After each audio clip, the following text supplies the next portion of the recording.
Folks, welcome back to the Archived podcast and YouTube channel. My name is Adam from Archived and Northside Golf. Episode 10, I believe. The title is Golf Disruption Through the Lens. And here's my opening comments. Photography and fashion shapes how we see golf. And today's guest has been reshaping that view without asking permission. Jasmine Smith from After Hours at the Clubhouse is the eye behind the business. She joins us to talk about documenting golf's transformation through the lens and the subject matter that she shoots. Jasmine, thanks so much for joining us on the Archive podcast. How are you? Good. Thank you for having me today. It's a pleasure. So Jasmine, After Hours Clubhouse, you talk about you coming into golf sideways. Let's go back. What's the origin? Where did it come from? I want to know when you picked up a camera.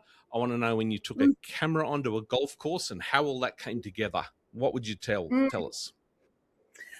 Okay. After Hours began basically with a request from my coach at the time who knew what I did. So I worked in fashion.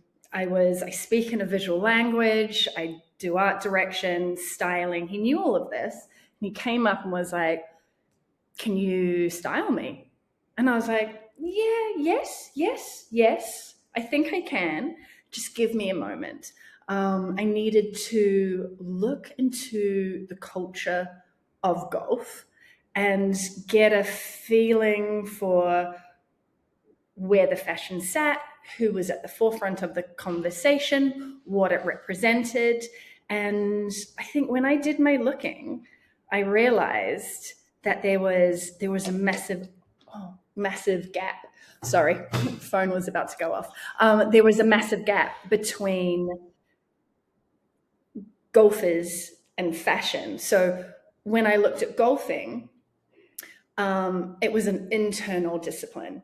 They were masters of their mind. They knew what their swing represented. Whereas fashion is a very external strategy. It's like, it's an armor.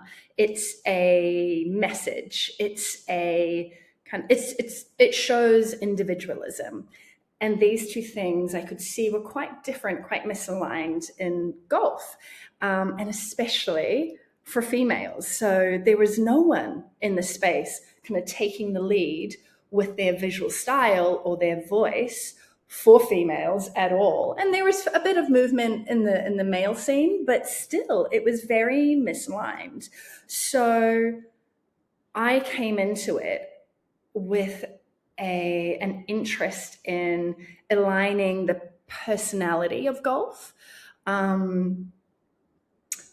with fashion and what that means, not just the trends of fashion, but how to use it to represent your ethos, your identity, your inner self. And especially with females have got a role that is quite subservient in golf, and it's one that feels quite pushed upon them, and one that doesn't align with myself, my ethos, my way of working. And seeing that made me want even more to kind of get into the grittiness of fashion in golf and rework that and rework the messaging behind it. So yeah, I got a camera. I had an idea and I took that along to a golf course back in November. So maybe 4 months ago. Last year. Right. Not that long ago. Right. So when you say coach, are you talking golf coach or fashion coach or some other coach? I should have said that. Yes, my golf coach, Aussie Beef. Right. He is my golf coach. He works predominantly on YouTube and as a presenter. And yes, he approached me and was like, "Get me into fashion." I was like, "I can do that." Okay. But if I'm getting this right and I'm syncing up the time, you'd only been into golf for what, a hot minute? Exactly. So I had literally very much a hot minute. So yes, I had started lessons March 25. And then he came and presented an idea. I sat with it for maybe a month and I did my research, figured out the ins and outs. And then, yes, in November, kicked off the new business. Yeah, wow. Okay. At times you talk about this idea of not seeking permission. Can you talk to me about your philosophy behind this? Yes, I can. So, so when I say I don't seek permission, it is basically saying I don't need someone else's validation to be able to come into this space.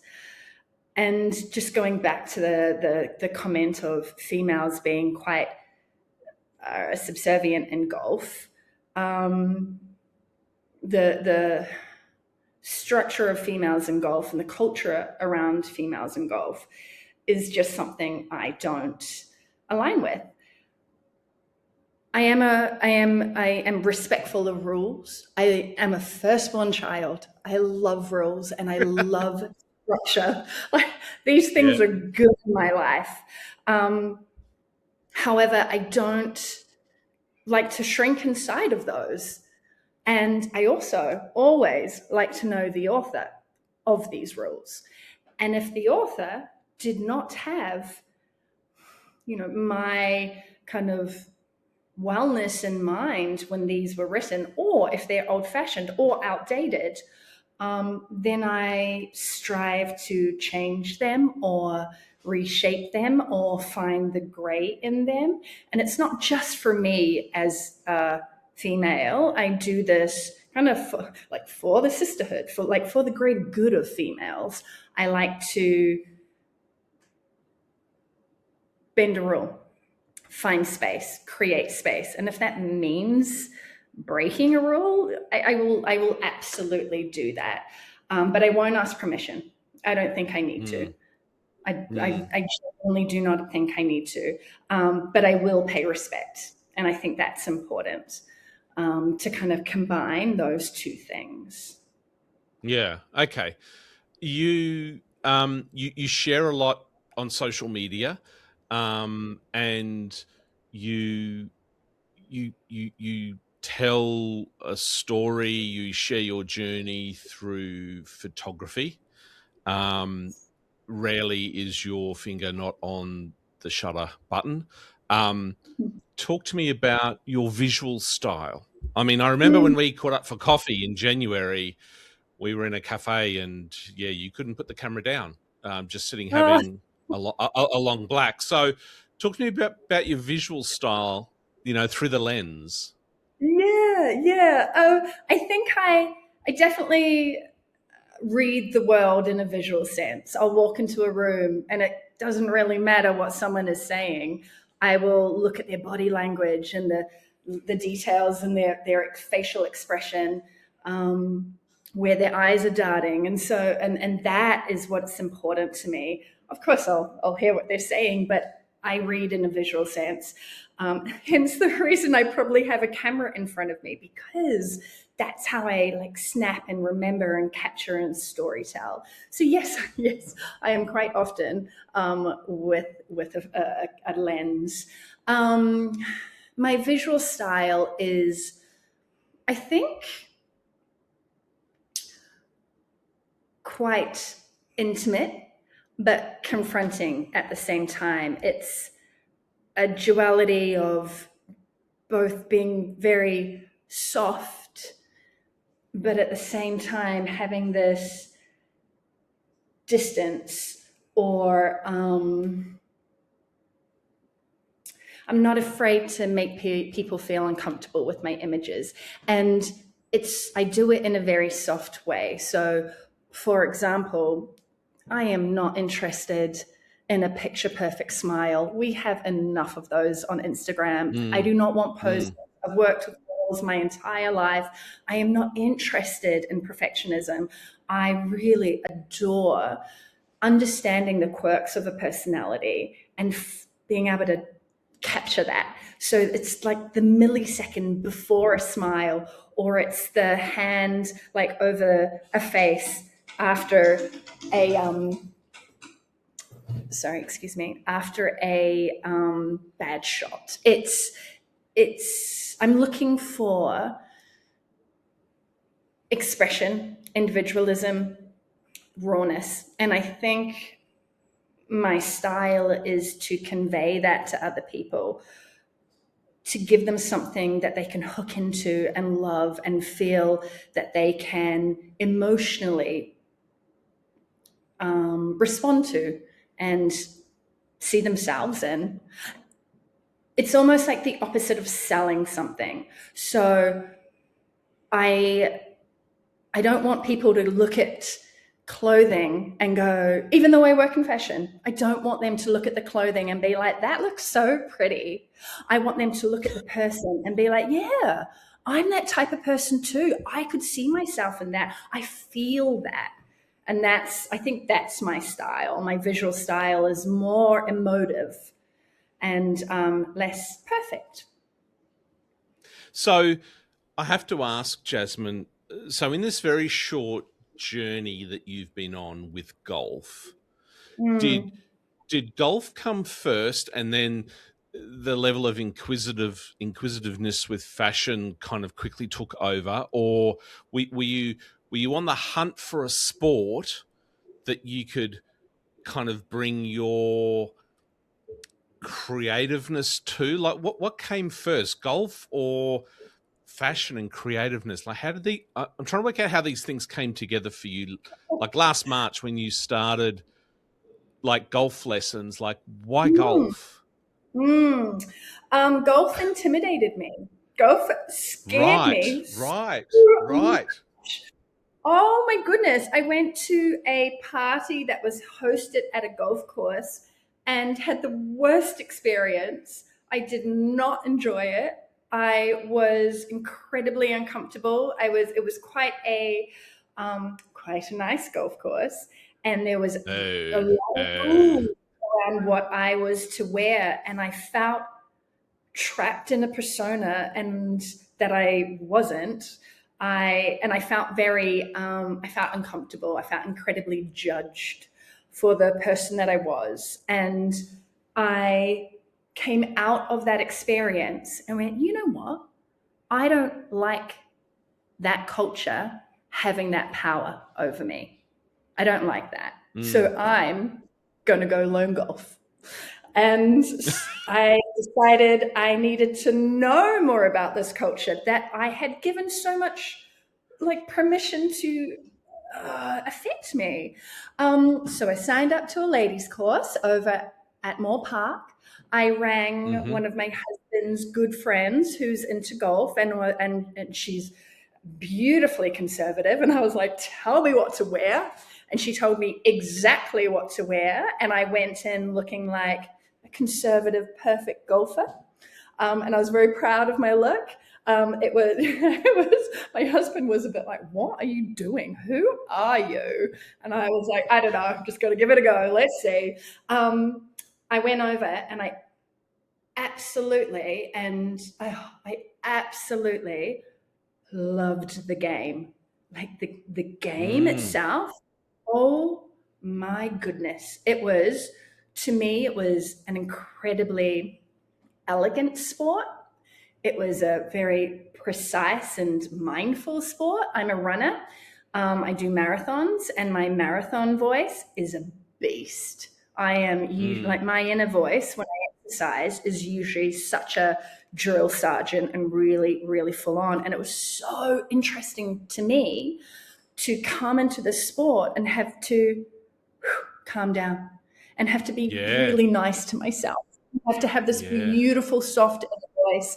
And I loved that. And I loved the style of, the movement in terms of style of golf. So golf came first. Golf was the passion. And then just I found my way to fashion, as I always do. I cannot help it. Yeah. It, Yeah. it is. It's So, how I so, see the world. so how's your golf going? Quick sidebar question. How's your golf going? It's improving. Okay. Last year was a No. big year of actually just getting used to performing in front of people. I'm not very, like, that is not my thing. So I had to get really used to being comfortable in the space, comfortable with people watching me, comfortable with people around me. I am now at one of those really difficult stages. I got my swing really nice. Now I'm at a difficult stage where I'm actually relearning my grip and kind of reforming my swing. So I'm in the kind of like the grind at the moment. But I feel like this is the time where people either give it up or keep on going. And I am determined to get really good this year. This is my year. I like it. And the grind doesn't stop, right? Like every couple of years, I think you'll find the tweaks are going to be coming, and the grips and the stance and all those things. But look, I'm glad that you're enjoying the golf. You referred just before, people getting comfortable around others. Talk to me about the community response to you and what you're doing, right? I remember seeing you from your first post on Instagram, kind of like, hey, I'm kind of here, I'm sneaking in the side door here, to sort of, you've got a whole group of friends around you and you've been networking and having fun and doing business. How has golf and the crazy weird sport that is, how has it embraced Jasmine Smith? Oh, beautifully and unexpectedly. Was not I didn't know. I wasn't quite sure. I knew that golf needed a voice. I expected to come up, a voice in female fashion. Yes. I expected to come up against a lot more resistance than I have.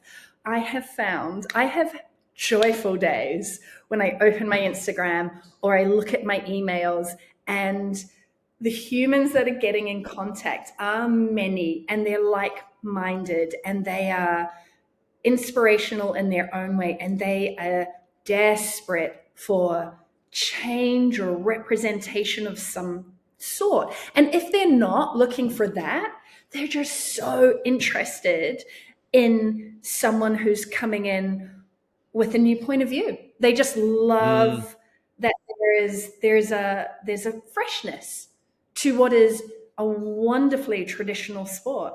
And so far, honestly, surprisingly amazing in terms of the people that have been in contact with. That's awesome. Nice. That's awesome. So let's talk about sort of the gatekeeping and access, and many describe golf as being sort of old, outdated, middle-aged, wealthy white men kind of thing. What barriers or friction have you sort of experienced, in your short time doing all of this, what it is? You've said, you've been embraced and you've got a great tribe. Has there been any friction or barriers? One that comes to mind is something I have noticed with golf is quite often when females are included, they're included in a decorative type of a way, as a bit of a tokenism. They're not included for their own point of view.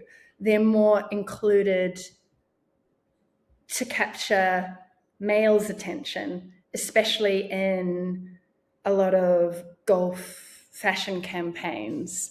The female will be situated not to get female buyers, but to get male interest. And I think that is the biggest kind of sore point or hard position that I'm coming up against. That in itself is something that I fight quite fiercely against. And so, yeah, coming up against that age-old tradition of just having a female there for a token point of view is really, that's a hard barrier to break. Yeah.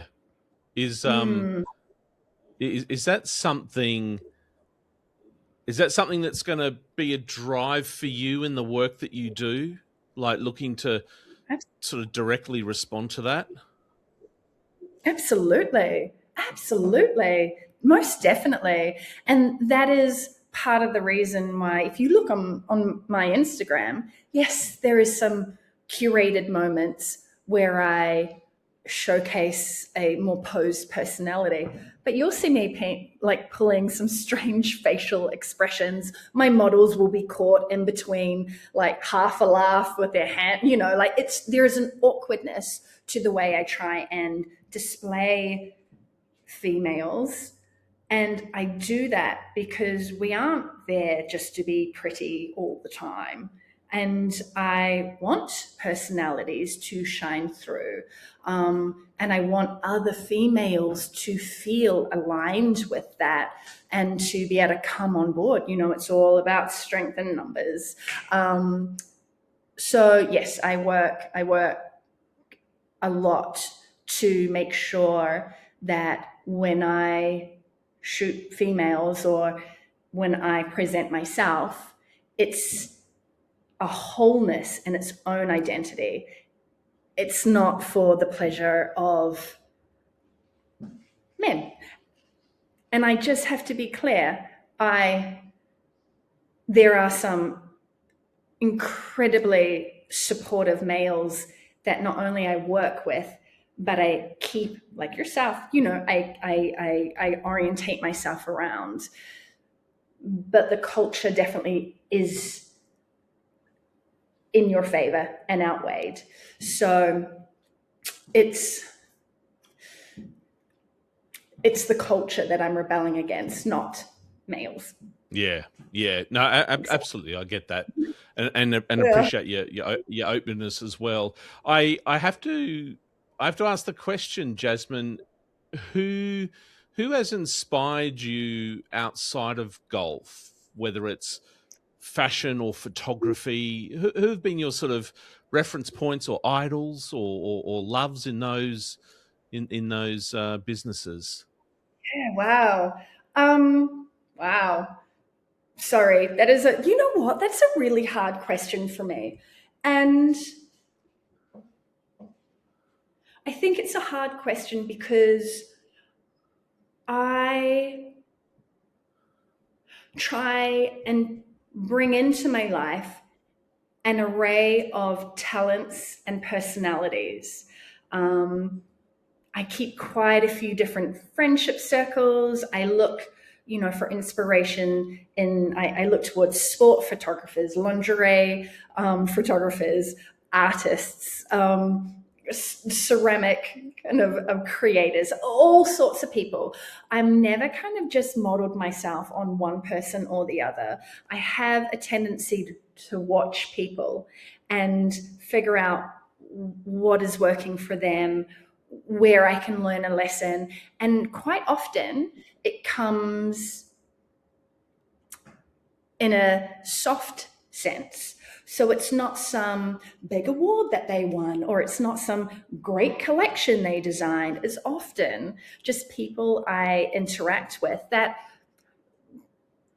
in their everyday life kind of made a difference. And I watch them and I watch people make beautiful and maybe even like small movements. And I find that a little bit more inspiring as opposed to like the big talents. Big talents are beautiful. I do love them. And I follow so many of them. But I think I am more inspired by watching people. And life is busy. Life is a lot. Life is a lot. And when someone can do something beyond themselves, I watch it and I take note and I go, that's cool. That's something I wouldn't mind incorporating into my life. So I think I kind of pull inspiration more from the people around me than any big personality. Yeah. Sorry, that doesn't. So that's perfect. That's perfect. Is there a dream shoot for you? What would be your dream shoot? Golf related dream shoot? Ooh. Okay. I don't have one shoot in mind, but if I had, say, unlimited budget that I could do something fantastic, I think I would travel Australia and find all these personalities. There are so many people that I see online that I'm like, oh, I just want to shoot you. I just want to get to know you. I want to find like that movement and those expressions that you're not putting out there, but I know they're there. So I feel like if after hours at the Clubhouse was in a dreamy situation, it would be traveling. It would be jumping on a plane and going to or heading Not a off to caravan. Perth. You wouldn't be towing a caravan around the country down the. Clothes for that. No, I pack heavy. I need like 2 suitcases and a carry-on. Right. I really love your kind of the stories that you put on Instagram. It's sort of like you take something and you go this, but for golf, right? Oh yeah. It's kind of, I don't know, it's just really cool, and it's kind of like, yeah, it's kind of, so I really like how you proposition that. Sort of a question that relates to that I wanted to ask was, if you could bring something else into golf, what would it be? So the example is, I grew up skateboarding and playing basketball, and there's a couple of people that bring those worlds together. What other worlds out there would you love to bring into golf? Yeah, right. Actually, a simple one that comes to mind is something like wearable accessories. So when I golf and when I watch others play golf, no jewelry, no accessories, nothing. Yeah, right. I've never noticed that. Have a look. There's nothing. Yeah. But I'd love to see more of that. Like, for example, like really amazing handbags turned into like belt bags that you can wear, like put your tees and your balls into, or like, position them in a way that they're not going to knock around. But it would be really cool to see like the world of like handbags or accessories kind of come in a way that is functional, but again, another kind of like area of being able to show personality. I don't know, it'd be cool. Yeah. So, yeah. Anchoring sort of life in golf and then introducing things, that would just be a fun job. So you're doing more of that than I.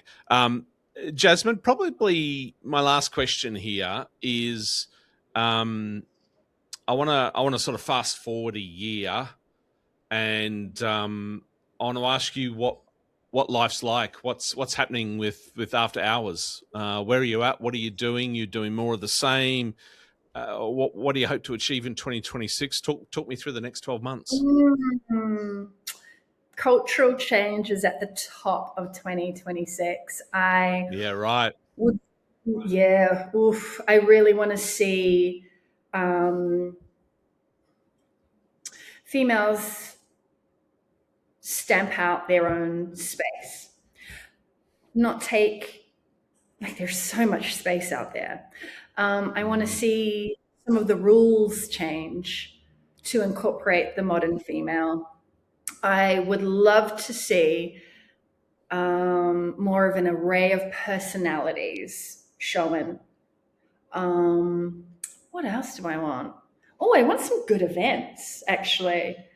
I feel like I feel like golfing events Yeah. could take a lesson from the fashion industry for sure. Need Yeah. more. Yeah. Yeah. Yeah, that I kind of. yeah, I do on that events one. The United States. I spend a lot of time in the United States, and it's a bigger market, and there's always a lot of golf events going on. Not tournaments and playing, but sort of after hours stuff. A lot of meetups and just parties and I, I don't know. Yeah, I've down got barriers. exactly. I'm with you on that. That's for sure. Yeah. But Jasmine, we're at time. Didn't that half hour fly by? It's been a delight chatting with you again. This is our second catch up. Totally, thoroughly looking forward to the next time we get to chat. We should play golf sometime. I would love that. You'll probably Like, have to wait for me as I try and orientate my ball on the course, but I'm there for the fun of it. I am there. look, it's been awesome talking to you, Jasmine. I love what you're doing, the voice that you're bringing to golf. I have two daughters of my own. I've been trying to get them into everything that I love, and I've failed at that. So I'm glad that there's role models out there that are disrupting the space. So on behalf of all the disruptors, we thank you very much for doing what you do. It's been awesome to chat, and can't wait to, as I said, catch up again. So thanks so much for joining us on the Archived podcast. Thank you for having me. It's been a pleasure. Thanks so much. Bye-bye.